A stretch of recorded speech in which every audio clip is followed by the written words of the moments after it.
Sunday, August 4th, 1985, 12:07 a.m. Teenager's bedroom in suburban Atlanta on a Sony CFD-30 boombox. The Casey Kasem American Top 40 Countdown is over. Track number 1 this week is Shout by Tears for Fears, recorded 42 seconds late off the broadcast onto a Maxell XL2-S 90-minute chrome cassette, purchased that afternoon at the Camelot Music in the South DeKalb Mall for $4.49. The teenager presses stop. He picks up a yellow Bic ballpoint pen. He turns the cassette over. He pushes the tip of the pen into the small 4mm plastic square on the back left edge of the shell. It snaps off clean and falls onto the carpet. The cassette is now permanently unrecordable. It will stay permanently unrecordable for the next 41 years. The teenager labels the spine in blue felt tip. Top 40, August 3rd, 85. Do not record. He places it in the rack. He goes to bed. 41 years later, the cassette still plays. That snap, that one specific snap of a 4mm piece of plastic against the back left edge of a Maxell shell, was the loudest small sound American teenagers made in the 1980s. And almost none of us thought about it twice. We picked up a pen, we pushed, we heard the click, and we never looked back. That square of plastic on the carpet was the moment we decided, in a way nothing in our adult lives would ever quite let us decide again, that a thing was finished. The song was on the tape was on the rack was in the bedroom, and the bedroom, on Sunday morning in August of 1985, was the entire world. The little plastic square has a name. It is called a Write Protect tab. It is one of two. There is one on each side of the cassette shell, one for side A and one for side B, and it lives in the upper rear corner of the cassette case. It is, on most American consumer cassettes of the 1980s, roughly 4mm wide and 3mm tall, with a wall thickness of about 0.5 millimeter. It is held in place by two small molded plastic bridges, no thicker than a credit card edge, and it is designed to break off cleanly under the pressure of a fingernail or a ballpoint pen tip. When the tab is in place, the cassette can be recorded onto. When the tab is broken off, the cassette physically blocks the recording lever on every standard cassette deck in the United States from engaging. The tape, in the technical language of 1980s consumer electronics, is now write protected. In the language of a 14-year-old in his bedroom in suburban Atlanta, the tape was now safe. The tab was not an afterthought. It was a feature of the compact cassette specification from the very beginning. The compact cassette was invented by Philips, the Dutch electronics company, in their Hasselt, Belgium facility in 1962. It was introduced to the public at the Berlin Radio Show in August of 1963, and it arrived in the United States under the Norelco brand in November of 1964. From the original Philips specification, the Write Protect tab was there. The engineers in Hasselt had built it in because the cassette was originally meant for dictation machines, and in a dictation context, a recording was something a secretary needed to be sure her boss could not accidentally tape over before transcribing. The 4mm breakout tab was a stenographer's safeguard, designed into the very first compact cassette ever sold. The international standard governing the cassette is called IEC 60094. It was first issued in 1968 with the critical supplement IEC 60094A, formalizing tape type 1 and tape type 2 in 1972. The tab spec: the tape width of 3.81 millimeters, the running speed of 1 7/8 inches per second, the time constant equalization curves. All of it lived inside that one IEC document. Every Maxell, every TDK, every BASF, every Memorex sold in America between 1965 and 1998 was built to that specification. And every one of them had the same two little tabs in the same two corners. If you owned cassettes in 1985, you handled the tab in a particular way. You held the cassette in your left hand, label side facing you, tape opening at the bottom. The two tabs were at the top corners of the shell. Left tab for side A, right tab for side B, if you held the cassette that way. Most kids learn this the hard way, by snapping the tab they did not mean to snap. You did not snap the tab with your thumb. You did not snap the tab by squeezing the cassette.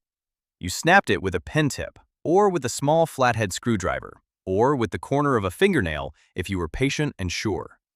The plastic was rigid acrylonitrile butadiene styrene, ABS plastic, and it gave way with a small, audible click that you could hear from across a quiet bedroom. The piece that fell off was the size of a grain of rice. If you dropped it onto a carpeted floor, you did not find it again.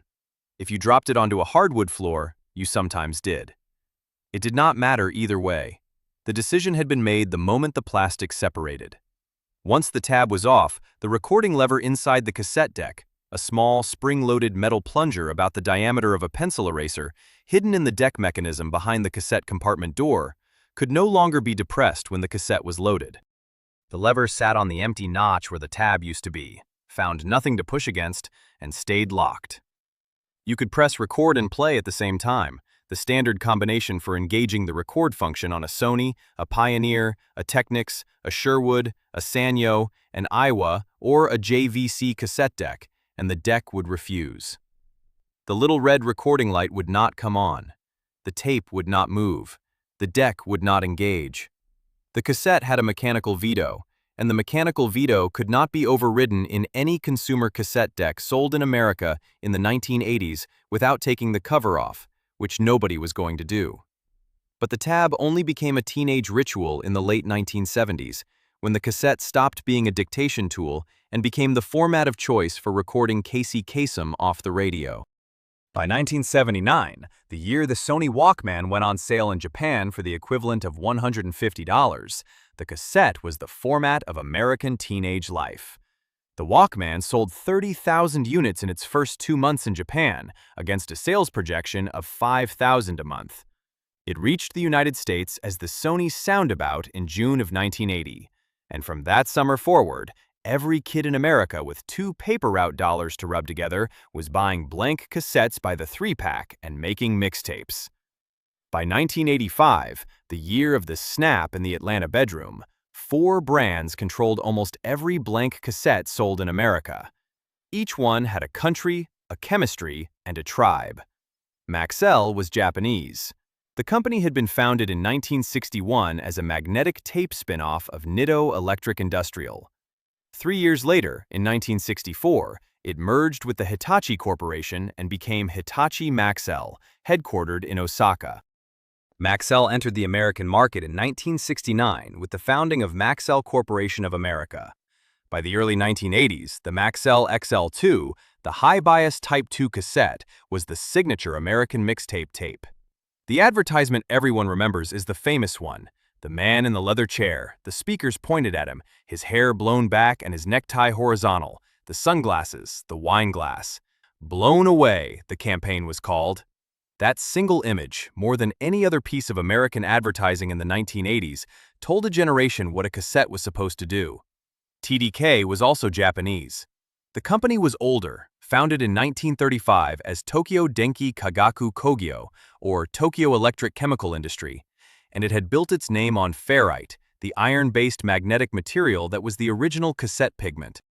TDK released its first cassette tape in June of 1966, and its first high-fidelity cassette, the Super Dynamic, or SD, 2 years after that. By 1985, the flagship TDK consumer cassette was the SAX, a Type 2 formulation TDK marketed as Super Avalon, a dual-layer cobalt-ferric coating with a coercivity of 620 Orsteds and a bias noise floor of -61 decibels. That specification meant nothing to a 14-year-old in Atlanta. What the SAX meant was that the kid's older cousin, the one with the Pioneer dual cassette deck and the audiophile magazines on the shelf, used TDK SAX for his mixtapes. And so, the kid used TDK SAX for his mixtapes too. BASF was German. The Badische Anilin- und Soda-Fabrik Corporation, headquartered in Ludwigshafen, was the inventor of the true chrome cassette. In 1970 and 1971, BASF began producing the first chromium dioxide cassette tape, using the chromium dioxide pigment that the American company DuPont had originally invented in the 1950s. DuPont had patented the chemistry, BASF had licensed it and built the cassette tape application. From 1971 forward, the BASF chrome dioxide line, chrome dioxide standard, Chrome Dioxide Extra, Chrome Dioxide Super, the Maxima series, was the only true CRO2 cassette tape on the American market. Every other Type 2 cassette, including the Maxell XL2-S and the TDK SA-X, was marketed as Chrome, but was actually built on a cobalt-doped ferric formulation. Only BASF made the real thing. It mattered to audiophile magazine subscribers. It did not really matter to the teenager in Atlanta. He bought the Maxell.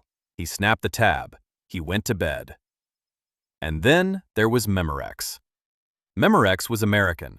It was the only one of the 4 major brands not made overseas. The company had been founded in 1961 in Santa Clara, California, as an enterprise data company, computer tape, mainframe storage. The consumer cassette line was a side business. In 1982, the parent Memorex Corporation was bought by Burroughs for the enterprise data business, and the consumer cassette and videotape line was sold off to Tandy Corporation, the Texas conglomerate that owned Radio Shack. Tandy renamed the consumer business Memtech Products and kept the Memorex brand on every cassette. By 1989, 1 out of every 4 normal bias cassettes sold in the United States bore the Memorex label. The famous slogan, the one Ella Fitzgerald shattered the wine glass for in the commercial that aired every Saturday morning during the cartoons, was, "Is it live or is it Memorex?"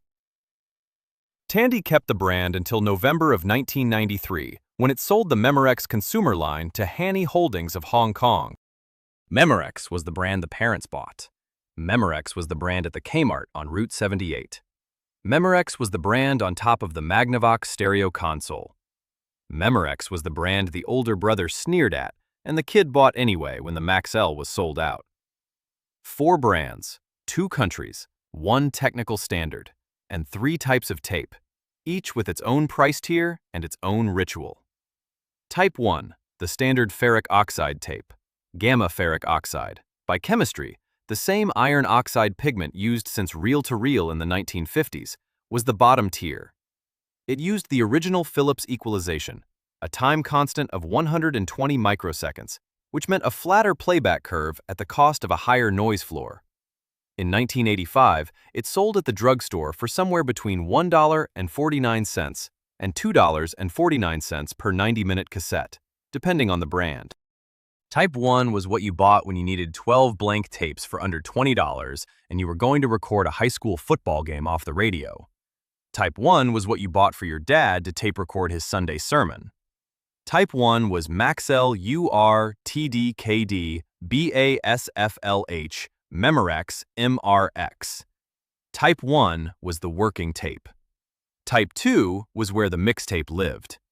Type 2, chrome bias in the colloquial, used either true chromium dioxide, in the case of BASF, or a cobalt-doped ferric formulation that emulated chrome, in the case of every other brand. The Type 2 equalization curve was 70 microseconds, a tighter playback time constant that gave roughly 4.5 decibels of additional hiss reduction at the cost of slightly narrower high-frequency MOL. In plain English, Type 2 cassettes were quieter, and they sounded cleaner on the high end, and they were the tape every serious mixtape was built on. Type 2 sold for $2.99 to $3.99 in 1985, depending on length. Maxell XLIO at $3.29, TDK SA at the same, the premium SA-X and XL2-S running around $4.49. That was the sweet spot. That was the cassette you bought when the mixtape was for someone you cared about. And Type 4 was metal. Type 4, i.e. C4 in the standard, was pure metal particle tape, sold in a heavier shell with a third set of identification notches on the top edge so the deck could detect the formulation automatically. Type 4 offered the highest dynamic range of any consumer magnetic tape ever made, a noise floor pushed almost down to the limits of cassette mechanics, and it sold for $4.99 to $6.99 in 1985, depending on length. Type 4 was Maxell MX, TDK MA-X, BASF Metal Maxima. Type 4 was the audiophiles tape. Type 4 was bought by the older cousin with the Pioneer deck and the magazines. Type 4 was almost never bought by a 14-year-old. When a 14-year-old got hold of a Type 4 cassette, it had usually been a Christmas present from someone who didn't know better, and it stayed wrapped in its cellophane for 3 weeks because the kid was afraid to waste it. Layered on top of the 3 tape types was the noise reduction system. The standard was Dolby, D-O-L-B-Y, invented by Ray Dolby in the late 1960s and engineered specifically to deal with the hiss problem that came built into the cassette format. The cassette ran at 1 7/8 inches per second, which was slow, and on a tape only 3.81 millimeters wide, which was thin, and at those numbers the natural noise floor of the tape was audible as a constant high-frequency hiss between songs. Dolby B, introduced in 1968, gave you about 10 decibels of hiss reduction above 4 kilohertz, and by the 1970s, it was on every consumer cassette deck sold in America. Dolby C, introduced in 1980, roughly doubled the reduction by extending the affected range 2 octaves lower. To use Dolby, you had to engage it both during recording and during playback, on the same setting, on both ends. Otherwise, the recording sounded muffled or shrill. Every 14-year-old who taped Casey Kasem learned by the second mixtape that the Dolby switch had to match. The dual cassette decks of the mid-80s, Pioneer CTW series, Sony TCWR series, Technics RST series, usually had both Dolby B and Dolby C buttons, plus a Type 1/Type 2/Type 4 switch, plus a high-speed dubbing switch. The high-speed dubbing switch ran the tape at twice the normal rate, which let you dub a 90-minute mixtape in 45 minutes instead of 90, at the cost of a slight degradation in high-frequency fidelity. Almost every kid in America who made a mixtape between 1980 and 1990 used high-speed dubbing for at least one tape, and immediately regretted it. The slight degradation was real. The cassette deck did not lie. The 4 brands and the 3 types existed inside a real fight. The audio magazines, High Fidelity, Audio, Stereo Review, ran cassette comparison reviews every spring through the 1980s. Subscribers fought about Maxell versus TDK the way they fought about Ford versus Chevy. In October of 1985, the British magazine What Hi-Fi ran a cassette super test, tested on a Nakamichi 681ZX deck, the reference cassette deck of the era, and the top Type 2 contenders were the Maxell XL2-S, the TDK SA-X, and the BASF Chrome Super 2. The magazine declined to pick a winner. The subscribers did not. The subscribers picked. Inside the magazine wars lived the dorm room wars. You're a Maxell guy. He's a TDK guy. She used BASF because her older brother had brought one back from Germany. He used Memorex because his mom bought them at Kmart in a 4-pack. The cassette brand was a social marker, a slim form of identity, the kind of thing kids in a hallway said to each other to figure out who was who. A Maxell guy and a TDK guy could be friends, but they would never agree about cassettes. A BASF guy was a snob. A Memorex guy was practical. There was no Type 4 guy among teenagers, not really. The Type 4 guy was your cousin, your uncle, the audiophile in the family who had a separate room for his stereo and would not let anybody touch his cassettes. And inside the dorm room wars lived the mixtape itself. The mixtape was not just a way to put music on a cassette. The mixtape was a craft. It was a writing form. It had rules. Rules that Nick Hornby, in his 1995 novel High Fidelity, would later try to write down. You had to kick off with a corker, Hornby wrote. You had to up the tempo or cool it. You could not put 2 songs by the same artist together unless you did the whole tape in pairs. There were loads of rules. The rules were not rules that anybody had been taught. The rules were rules that had emerged out of the practice of making mixtapes for 10 years on Maxell XL2 double cassettes and TDK SA cassettes in bedrooms across America from 1979 forward.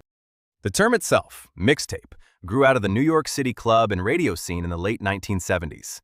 The hip-hop DJs of the block party circuit, Grandmaster Flash, Africa Bambaataa, DJ Hollywood, were recording their live sets onto cassette and distributing them around the boroughs, and the cassettes were called mixtapes by the people who listened to them. The same year, 1979, the disco station WKTU on 92.3 FM in New York was running mixed-up disco hours and broadcasting late-night DJ sets that listeners taped off the air on Maxell and TDK cassettes. By the early 1980s, the word mixtape was in general circulation across American teenage culture. Nobody coined it. No one station owns the term. It came out of NYC radio and NYC club practice in 1978, 1979, and 1980, and it spread through the cassette and through the Sony Walkman and through the dual cassette deck, Pioneer, Sony, Technics, Nakamichi, that put dubbing capability inside every middle-class American living room. The mixtape was the first peer-to-peer music distribution system in American consumer history. Before the mixtape, you bought music. You bought a vinyl LP, you bought a 45, you bought an 8-track, you bought a pre-recorded cassette. After the mixtape, you made music. Not the composition, but the selection, the sequencing, the labeling. You took 11 songs from your brother's record collection, and one song you recorded 42 seconds late off Cassette, and you arranged them in an order that meant something to you, and you wrote the order on the J-card insert in felt-tip pen, and you handed the cassette to somebody. The cassette was the message. The labeled spine, Top 40, August 3rd, 85, Do Not Record, was the address on the envelope. And the tab was the wax seal. The tab was the part of the ritual that nobody talked about. Everybody did it. Almost nobody discussed it. You finished the mixtape. You played it back once to check the sequence. You wrote the spine label. You wrote the J-card. And then, without thinking, with the same automatic gesture your father used to close his desk drawer at the end of a workday, you turned the cassette over, you put the pen tip into the back left corner, and you snapped the 4mm tab off into the carpet. Click. The tape was done. There was a workaround. Scotch tape, in a 1-inch strip across the empty slot where the tab used to be, would re-enable the recording lever on a cassette deck. The Scotch tape move was widely known and widely available. Almost nobody used it. Once the tab was snapped, the cassette was decided. Putting Scotch tape over the slot felt like unsnapping the decision, and that was not what the decision was for. The decision was for permanence. You could snap the wrong tab. Everybody did this at least once. You spent 2 hours making a mixtape, and you reached for the cassette in the rack, and you snapped the tab on side A when you actually meant to snap side B. Or you snapped the tab on the wrong cassette entirely, and there was a moment, a sinking 3 seconds, when you stared at the now permanently protected tape and understood that you had just made a decision you could not undo. The tab was on the carpet. The cassette had become its final self. Sometimes that final self was a mistake. Sometimes the kid had been planning to record the new Bruce Springsteen album the next morning, and instead had just protected an unfinished mixtape with 2 minutes of dead air at the end of side B. Sometimes the kid had a blank Maxell 42 in his hand and a blank Memorex MRX in his rack, and he reached for the wrong one. The Scotch tape repair worked. The mended cassette would record again. It did not feel the same. There was always, on a Scotch tape repaired cassette, the sense that the tape had been brought back from a place it was not supposed to come back from. The tab was supposed to stay snapped. That was the contract. The mixtape lived inside a small economy of consumer products that had been engineered for it. There was the cassette itself, $2.99 for a Maxell 42 at the Camelot Music. There was the J-card, the folded paper insert that fit inside the plastic case behind the cassette, about 4 inches wide by 2.5 inches tall when unfolded, with space on the front for a title and on the back for a track list. There was the felt tip pen, a Bic round stick, a Sanford Sharpie, a Pentel RSVP. The writing instrument was a choice, and the choice mattered. Sharpie was permanent and crisp, but bled through cheap J-card paper. The Bic round stick in fine point did not bleed, but smudged. The Pentel RSVP was the connoisseur's pen. There was the case itself, the standard Norelco-style 2-piece hinged plastic clamshell that came with most blank cassettes when you bought them, manufactured in 3 colors, black, clear, smoke, and almost always reused when the original tape was thrown away. There was the cassette rack, a stackable plastic and particle board fixture in the bedroom that held 12, 24, 48, or 96 cassettes in vertical rows. And there was the head cleaning cassette, a special non-magnetic cassette with a small cleaning pad and a tiny vial of isopropyl alcohol, sold at Radio Shack for $9.95, which every kid bought once and used twice, and then lost. There were other rituals around the cassette that lived alongside the tab snap. There was the rewinding ritual, the small, high-pitched whir of the deck as it ran the tape back to 0 on the counter, the 4-digit mechanical counter on the deck reading 0, 0, 0, 0. There was the pencil rewinding ritual. When the deck was unavailable, you could put a Bic pen tip or the eraser end of a number 2 pencil into one of the 2 hub sprockets on the cassette and rotate it by hand, 10 or 15 full rotations of the wrist, to wind a slack tape back into the shell. Every kid in America learned this. The pencil rewind was a survival skill. There was the J-card tearing ritual. When you wanted to start fresh on a tape, you tore the old paper insert in half and threw it away. There was the gentle blow into the cassette deck before loading, to clear dust from the heads, a habit that did almost nothing useful but felt necessary.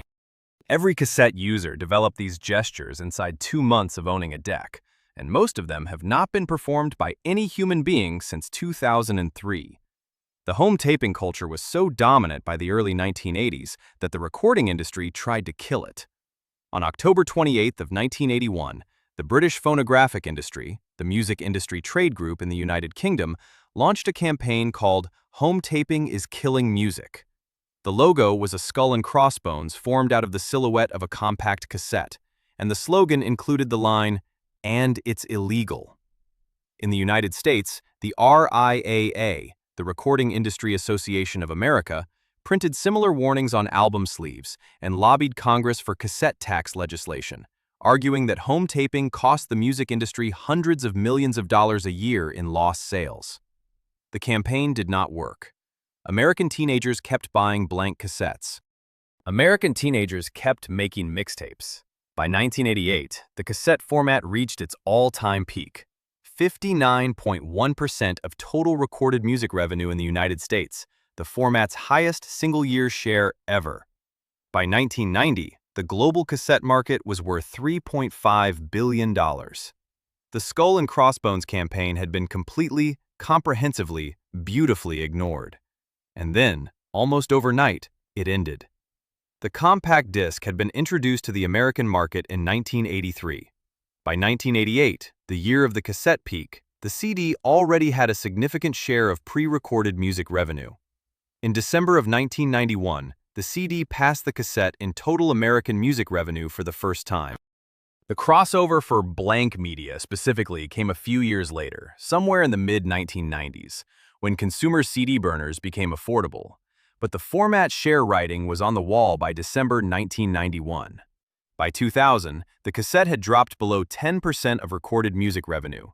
By 2003, the major label cassette release had essentially disappeared from American big box retail. The Maxell 42 and the TDK SAX were gone from the shelves of the Camelot Music.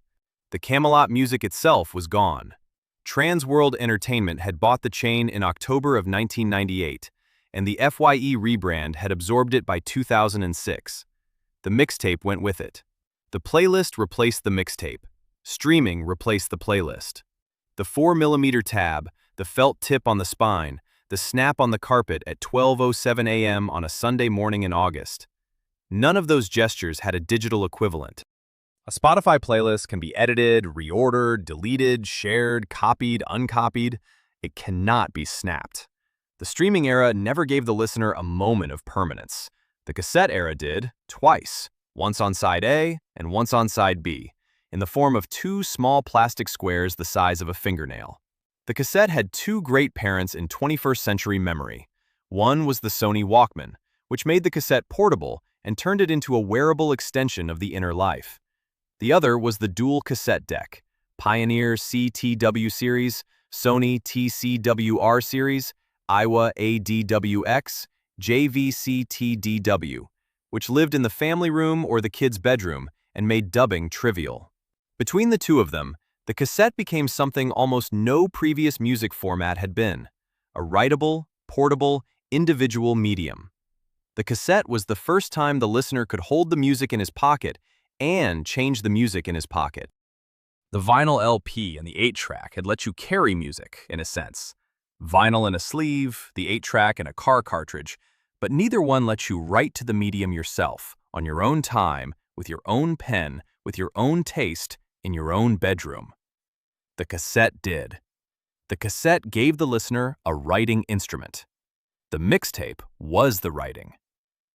What got recorded onto a Maxell 42 or a TDK SA was not just music. The 14-year-old in Atlanta recorded the Cassette broadcast 42 seconds late and got a little of the disc jockey's voice on the front of the song, the soft fade of an introduction, the last syllable of the previous segment, the brief, almost imperceptible thump of the station's drop into commercial cut off 3 seconds early because the kid had hit stop. Those artifacts went onto the tape too, and they stayed there. 20 years later, when a man in his 30s pulled an old mixtape out of a shoebox and listened to it once on a borrowed deck, he heard the radio underneath his song. Not just the song, but the moment of the song, with the disc jockey's breath at the edge of it. The cassette had recorded the song. The cassette had also, by accident, recorded August 4th, 1985. The teenager in Atlanta is 55 now. He doesn't remember the Camelot music employee who rang up the Maxell. He doesn't remember the song that played on the boombox right before Shout. He doesn't remember which Bic pen he used, but he remembers with absolute clarity the sound of the tab snapping at 12:07 a.m. on August 4th, 1985.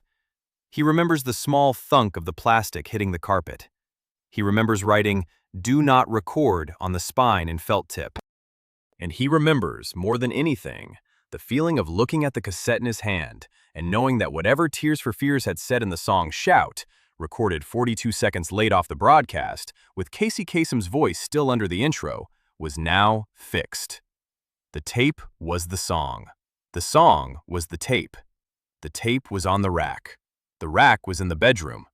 The bedroom was the whole world. And the world was finished for that one night, and the boy went to bed. The Maxell XL2-S labeled Top 40, August 3rd, 85, Do Not Record, is, in 2026, in a plastic storage tub in a basement in Marietta, Georgia, beneath a basket of Christmas decorations. The teenager who labeled it is 55. He played it once in 2008 on a borrowed deck, and the leader hiss came in at exactly the same place, 42 seconds in, just before Shout starts. The tab is still missing. The felt tip is still legible. Casey Kasem died in 2014. The Camelot music chain ended in 2006. The South DeKalb Mall is now a Hispanic-American food hall. The cassette, with its permanently fixed top 40 from a Saturday night in 1985, is the only object in the basement that has not changed. If you grew up making mixtapes, you remember which side you put the slow songs on. You remember the Bic pen. You remember which Maxell or which TDK or which BASF you bought, and you remember who you handed the cassette to. Tell us, in the comments, the brand. Tell us the song that opened your side A. Tell us whether you ever snapped the wrong tab and stared at the carpet for 3 seconds afterward. We're keeping these stories on the record, the way the cassette kept the song. In one piece, in one place, in one decision that does not come undone. If these memories feel like home, subscribe. There are more of them where this one came from.